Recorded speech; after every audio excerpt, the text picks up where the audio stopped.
sejahtera di dalam nama Tuhan Yesus Kristus. Bersama saya Pastor Stanley Sangkoy, haleluya. Dan nama saya mudah diingat. Kalau saudara tahu ada anti karat yaitu Stanleys.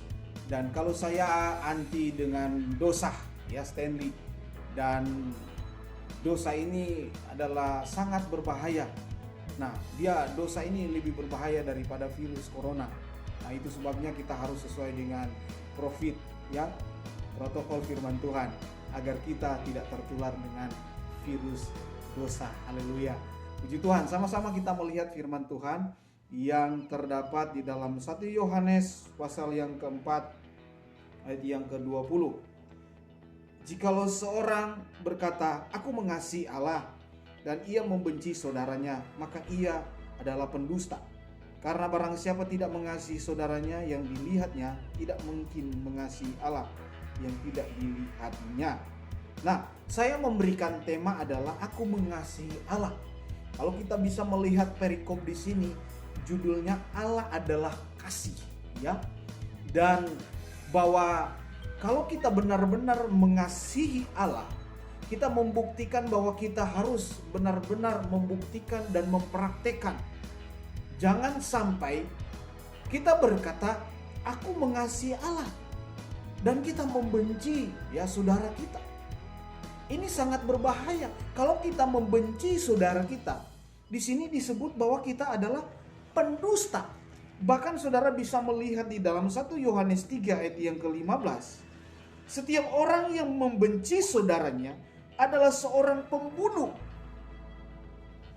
Ngeri sadis, ya. Kalau kita lihat seorang pembunuh, kita merasakan, wih, ngeri ya. Padahal kita tidak sadar, kita sendiri kalau sudah membenci, sudah disebut Alkitab bilang bahwa kita disebut namanya pembunuh, pendusta. Ya, jangan pernah kita meremehkan. Ya, mungkin kita tidak senang kepada suami istri kita, kepada anak kita, kepada rekan kita, jemaat mungkin di pelayanan kita, ya. Lalu kita menyimpan sesuatu, kita ketemu dengan orang itu, senyum-senyum, tetapi dalam hatinya sudah benci, ada sesuatu kotoran, ya. Itu sudah disebut namanya pendusta dan pembunuh. Apalagi kalau dilihat di sosmed, ya. Padahal orang itu sudah statusnya rohani.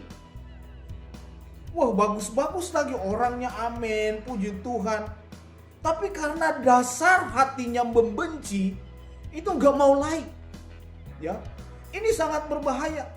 Dalam pribadi saya mau koreksi pribadi saya. Mungkin ada orang yang status rohani, terus kok saya gak mau like, saya harus periksa diri pribadi saya. Oh, jangan-jangan saya membenci dia.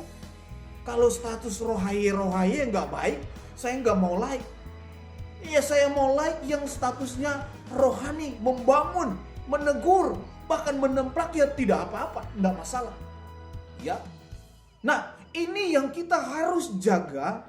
Kalau kita benar-benar mengasihi Allah, kita harus membuktikan, kita harus mengasihi kepada siapapun. Saudara kita, suami kita, anak kita. Jangan sampai terjadi sesuatu hal yang gesekan, terjadi hal-hal yang tidak menyenangkan, sehingga kita membenci kepada istri kita, kepada suami kita, sehingga dari hati kita sudah benci, dan keluar di mulut kita suatu perkataan yang tidak baik.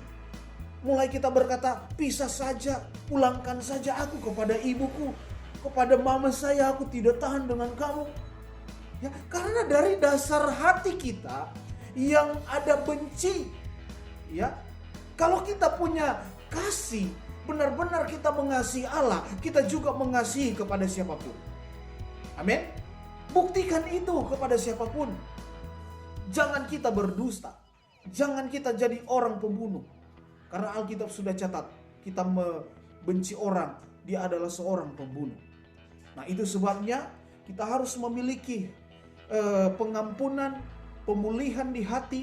Dan kalau ada sesuatu di hati mengganjal, minta ampun sama Tuhan.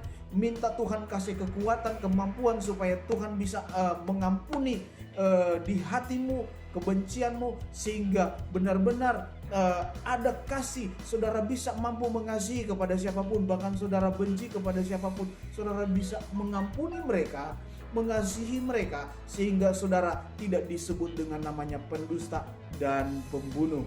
Amin. Mari kita membuktikan bahwa kita mengasihi Allah.